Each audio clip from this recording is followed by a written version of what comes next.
ಆತ್ಮೀಯ ಬಂಧುಗಳೇ, ಇವತ್ತು ನಾವು ಬಾರ್ಬಡೋಸ್ ಚಿಕನ್ ದಮ್ ಬಿರಿಯಾನಿ ನೀವು ಬಹಳ ದಿನಗಳಿಂದ ಕೇಳ್ತಿದ್ರಿ ಒಂದು ಚಿಕನ್ ಬಿರಿಯಾನಿಯ ರೆಸಿಪಿಯನ್ನು ಹೇಳ್ಕೊಡಿ ಅಂತ.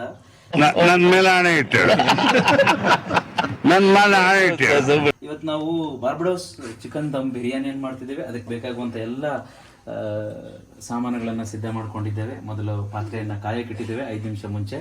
ಅದಾದ್ಮೇಲೆ ನಾವು ಶುದ್ಧವಾದ ಕಡಲೆ ಎಣ್ಣೆಯನ್ನ ಹಾಕಿ 1.5 kg ಅಕ್ಕಿಗೆ ನಾವು ಅಳತೆಗೆ ತಕ್ಕಷ್ಟು ಕಡಲೆಕಾಯಿ ಶುದ್ಧ ಎಣ್ಣೆಯನ್ನ ಹಾಕ್ತಿದ್ದೇವೆ.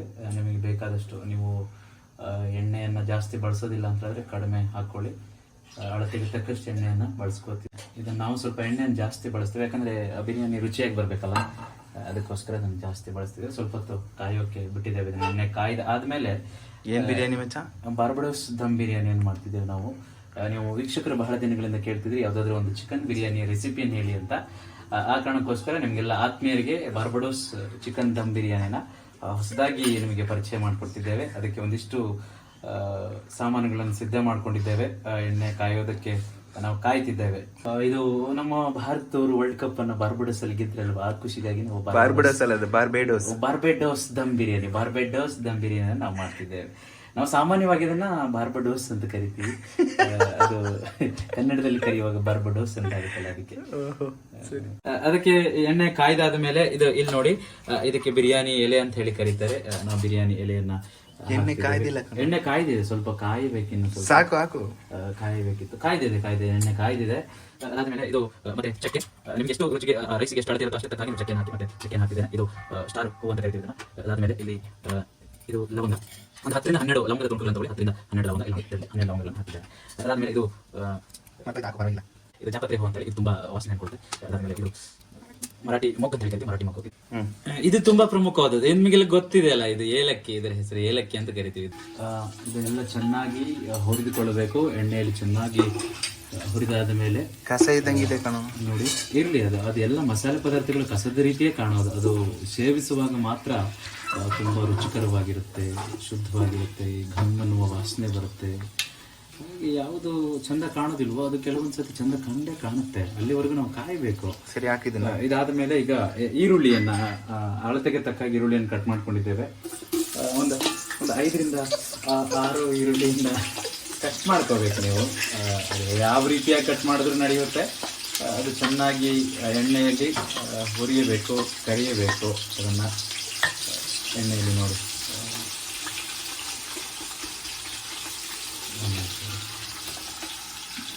ಇದಾದ ಮೇಲೆ ಇದರ ಹೆಸರು ಜಾಕಾಯಿ ಅಂತ ಹೇಳಿ. ಈ ಜಾಕಾಯಿಯನ್ನ ಸ್ವಲ್ಪ ಮಟ್ಟಿಗೆ ಹೀಗೆ ತುರಿಬೇಕು ಇದನ್ನ, ಯಾಕಂದ್ರೆ ಇದು ಬಹಳ ಅದ್ಭುತವಾದ ರುಚಿಯನ್ನು ಕೊಡುವಂತ ಕಾಯಿ ಇದು ಜಾಕಾಯಿ. ನೋಡಿ, ಈ ರೀತಿಯಾಗಿ ತುರಿದು ಹಾಕಬೇಕು ಅದರಲ್ಲಿ. ಸಾಕು, ಸ್ವಲ್ಪ ಮಟ್ಟಿಗೆ ಮಾತ್ರ ಇದನ್ನು ತುರಿದುಕೊಳ್ಬೇಕು.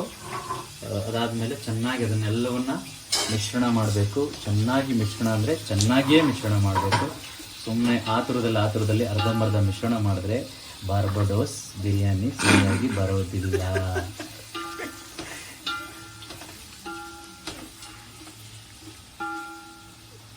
ಇಲ್ಲಿ ನೋಡಿ, ರುಚಿಗೆ ತಕ್ಕಷ್ಟು ಉಪ್ಪನ್ನು ತಗೊಳ್ತಿದ್ದೇನೆ. ಸ್ವಲ್ಪ ತಗೊಂಡಿದ್ದೇನೆ, ಯಾಕೆಂದ್ರೆ ನಾವು ಆಲ್ರೆಡಿ ಈಗ ಚಿಕನ್ ನಲ್ಲಿ ಉಪ್ಪನ್ನ ಮಿಶ್ರಣ ಮಾಡಿ ಬೆರೆಸಿಟ್ಟಿದ್ದೇವೆ. ಅದನ್ನ ನಂತರದಲ್ಲಿ ತೋರಿಸ್ತೇನೆ. ಇಲ್ಲಿ ಕಡಿಮೆ ಉಪ್ಪನ್ನು ತಗೊಂಡಿದ್ದೇನೆ, ಕಡಿಮೆ ಉಪ್ಪನ್ನು ಹಾಕಿದ್ದೇನೆ. ಹಾಗಾಗಿ ಸ್ವಲ್ಪ ಉಪ್ಪನ್ನು ಬಳಸ್ಕೊಳ್ಳಿ. ಉಪ್ಪು ರುಚಿಗೆ ತಕ್ಕಷ್ಟಿದ್ರೆ ಮಾತ್ರ ಊಟ ಚೆಂದ ಆಗೋಕ್ಕೆ ಸಾಧ್ಯ. ಉಪ್ಪಲ್ಲಿ ಏನಾದರೂ ವ್ಯತ್ಯಾಸ ಆದರೆ ನಿಮ್ಮ ಬಾರ್ಬಡೋಸ್ ಬಿರಿಯಾನಿ ಟುಸ್ ಬಿರಿಯಾನಿ ಆಗ್ಬಿಡುತ್ತೆ. ಹಾಗಾಗಿ ರುಚಿಗೆ ತಕ್ಕಷ್ಟು ಉಪ್ಪನ್ನು ಹಾಕಬೇಕು. ನೋಡಿ, ಈ ರೀತಿಯಾದ ಕಂದು ಬಣ್ಣದ ಮಿಶ್ರಣಕ್ಕೆ ಈ ಈರುಳ್ಳಿಯನ್ನು ನಾವು ಚೆನ್ನಾಗಿ ಹುರಿಯುತ್ತೇವೆ. ಅದಾದ ಮೇಲೆ ಈ ಹುರಿದಿರುವ ಎಲ್ಲ ಮಸಾಲೆ ಪದಾರ್ಥ ಈರುಳ್ಳಿಗೆ ಮೊದಲೇ ರುಬ್ಬಿ ರೆಡಿ ಮಾಡಿಕೊಂಡಿರುವಂತಹ ಶುಂಠಿ ಮತ್ತು ಬೆಳ್ಳುಳ್ಳಿಯ ಪೇಸ್ಟನ್ನು ನಾವು ಇದಕ್ಕೆ ಹಾಕಿದ್ದೇವೆ. 1 ಕಪ್ನಷ್ಟು ಶುಂಠಿ ಮತ್ತು ಬೆಳ್ಳುಳ್ಳಿ ಪೇಸ್ಟನ್ನು ಹಾಕ್ತಿದ್ದೇವೆ. ಇದು ಮಸಾಲೆ ಪದಾರ್ಥಕ್ಕೆ ಸೇರುತ್ತೆ, ಶುಂಠಿ ಮತ್ತು ಬೆಳ್ಳುಳ್ಳಿ ಎರಡೂ ಕೂಡ. ಹಾಗಾಗಿ 1 ಕಪ್ನಷ್ಟು ಇದನ್ನು ಹಾಕಿದ್ದೇವೆ ಇದಕ್ಕೆ.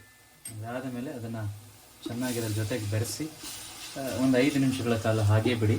ಒಂದು 5 ನಿಮಿಷಗಳ ಕಾಲ ಹಾಗೆ ಬಿಟ್ಟರೆ ಅದರಲ್ಲಿರುವಂತಹ ಅಂಶಗಳು ಇದಕ್ಕೆ ಚೆನ್ನಾಗಿ ಮಿಶ್ರಣ ಆಗುತ್ತೆ ಇದರ ಜೊತೆಗೆ.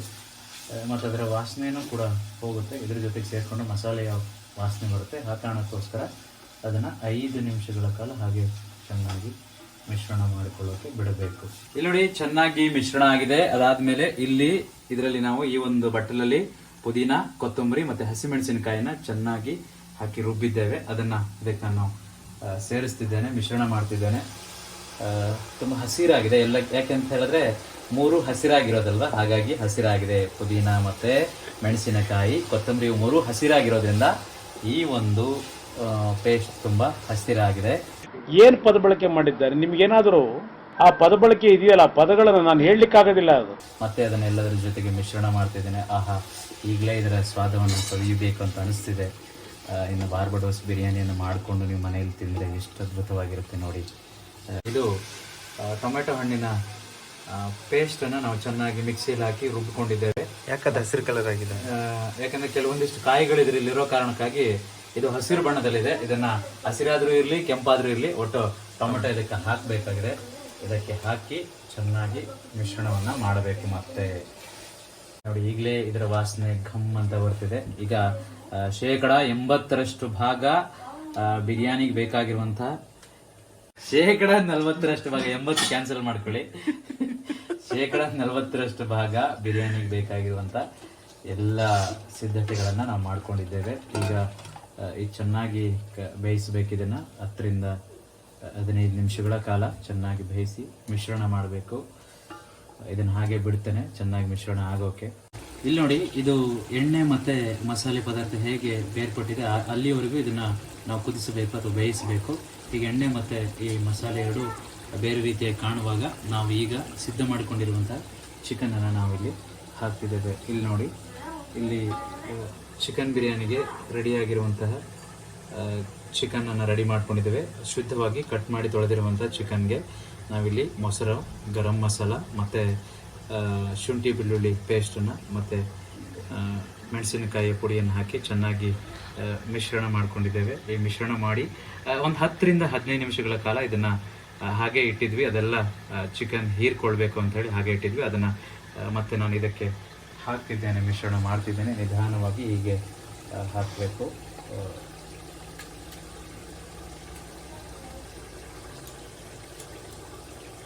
ನಾನು ಆವಾಗಲೇ ಉಪ್ಪನ್ನು ಕಡಿಮೆ ಹಾಕಿದ್ದೆ, ಯಾಕೆಂದರೆ ಇದಕ್ಕೆ ಉಪ್ಪನ್ನು ಹಾಕಿ ಮೊದಲೇ ಮಿಶ್ರಣ ಮಾಡ್ಕೊಂಡಿದ್ವಿ. ನಂತರ ಈಗ ಹಾಕಿದ ಮೇಲೆ ಚೆನ್ನಾಗಿ ಇದನ್ನು ಹೀಗೆ ಮಿಕ್ಸ್ ಮಾಡಬೇಕು. ನೋಡಿ ಎಷ್ಟು ಸುಂದರವಾಗಿ ಕಾಣಿಸುತ್ತೆ. ಹಬ್ಬ, ಈಗಲೇ ಇದನ್ನು ಚೆನ್ನಾಗಿ ಸವಿಬೇಕಂತ ಅನಿಸುತ್ತೆ. ಇದಕ್ಕೆ ಇನ್ನೂ ಕಾಲಾವಕಾಶ ಇದೆ. ಚಿಕನ್ ಬಿರಿಯಾನಿ ಆಗಬೇಕಂದ್ರೆ ಸಮಾಧಾನ ಇರಬೇಕು, ತಿನ್ನೋದಕ್ಕಷ್ಟೇ ಶಿಸ್ತಿರಬೇಕು. ಆವಾಗ ಚಿಕನ್ ಬಿರಿಯಾನಿ ಮನಸ್ಸಿಗೆ ಹಿಡಿಸುತ್ತೆ.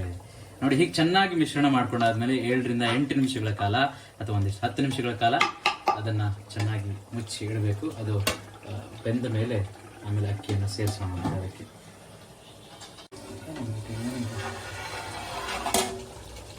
ಚೆನ್ನಾಗಿ ಕುದ್ದಿದೆ. ಇದು ಚೆನ್ನಾಗಿ ಕುದ್ದಾದ್ಮೇಲೆ ನೋಡಿ, ಈ ಬಣ್ಣಕ್ಕೆ ತಿರುಗುತ್ತೆ ಎಲ್ಲ ಮಿಶ್ರಣ ಮಾಡ್ಕೊಂಡಿರೋದೆಲ್ಲ. ಇದಕ್ಕೆ ನಾವೀಗ ಕೊನೆಯದಾಗಿ ಅಕ್ಕಿಯನ್ನು ಸೇರಿಸಬೇಕಾಗಿದೆ. ಸುಮಾರು 6 ಲೋಟದಷ್ಟು ಅಕ್ಕಿಯನ್ನು ತಗೊಂಡಿದ್ದೇವೆ ನಾವು. ಈ 6 ಲೋಟ ಅಕ್ಕಿಗೆ 12 ಲೋಟ ನೀರನ್ನು ಹಾಕಬೇಕು. ಇಲ್ಲಿ ಸಿದ್ಧವಾಗಿದೆ, ಹಾಕ್ತಿದ್ದೇನೆ. ಅಕ್ಕಿ ಎಷ್ಟಿರುತ್ತೋ ಅದಕ್ಕೆ ತಕ್ಕಷ್ಟು 2ರಷ್ಟು ನೀರನ್ನು ಹಾಕಬೇಕು. ಇದು ನಿಮಗೂ ಚೆನ್ನಾಗಿ ಗೊತ್ತಿರುತ್ತೆ, ಯಾಕೆಂದರೆ ತುಂಬ ಜಾಸ್ತಿ ಹಾಕಿದ್ರೆ ಬಿರಿಯಾನಿ ಗಂಜಿ ಥರ ಆಗಿಬಿಡುತ್ತೆ. ಹಾಗಾಗಿ ಅದರ 2ರಷ್ಟು ನಾವು ಅಕ್ಕಿ ಎಷ್ಟಂತ ತಗೋತೀವೋ ಅದರ 2ರಷ್ಟು ನೀರನ್ನು ನಾವು ಹಾಕಬೇಕು. ನಾವು ಬಿಸಿನೀರನ್ನು ಯಾಕೆ ತಗೊಂಡಿದ್ದೀವಿ ಅಂತ ಹೇಳಿದ್ರೆ, ಸ್ವಲ್ಪ ಬಿರಿಯಾನಿ ಬೇಗ ರೆಡಿ ಆಗಲಿ. ತುಂಬ ಹೊತ್ತಾಯ್ತಲ್ಲ, ಹೊಟ್ಟೆಗೆ ಎಷ್ಟಂತ ಕಾಯಿಸೋದು. ಇದು ಕುದಿಬೇಕು. ಕುದ್ದಾದ ಮೇಲೆ ನಾವು ಅಕ್ಕಿಯನ್ನು ಮಿಶ್ರಣ ಮಾಡ್ತೇವೆ. ಅಲ್ಲಿ ತನಕ ಮುಚ್ಚೋಣ, ಬಾಯಿ ಮುಚ್ಚೋಣ. ನಮ್ದು ನಿಮ್ದು ಎಲ್ಲ ಬಾಯಿ ಮುಚ್ಚೋಣ. ಕುದಿಯುತ್ತೆ ನೋಡಿ, ಚೆನ್ನಾಗಿ ಕುದ್ದಾಗಿದೆ ಈಗ ಇದು. ಅಂದ್ರೆ ಇದಕ್ಕೆ ನಾವು ಕೊನೆಯದಾಗಿ ಈಗ ಅಕ್ಕಿಯನ್ನ ಸೇರಿಸಬೇಕು. ಇಲ್ಲಿ 10 ನಿಮಿಷಗಳ ಕಾಲ ನೀರಲ್ಲಿ ಅಕ್ಕಿಯನ್ನು ನೆನೆ ಇಟ್ಟಿದ್ವಿ. ನಾನು ಹೇಳಿದೆ ಮೊದಲೇ 6 ಲೋಟದಷ್ಟು ಅಕ್ಕಿಯನ್ನ ನೆನೆ ಇಟ್ಟಿದ್ವಿ. ಈ 6 ಲೋಟದಷ್ಟು ಅಕ್ಕಿಯನ್ನ ನಾನು ಇದಕ್ಕೆ ಹಾಕ್ತಿದ್ದೇನೆ.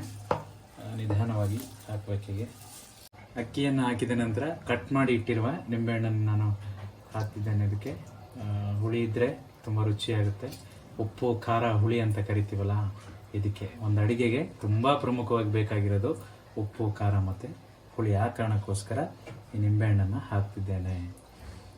ನೋಡಿ, ಒಂದು ನಿಂಬೆಹಣ್ಣನ್ನು ಮಾತ್ರ ತಗೊಳ್ಳಿ, ಜಾಸ್ತಿ ಹುಳಿ ಆದರೆ ಅದು ಚೆನ್ನಾಗಿರೋಲ್ಲ.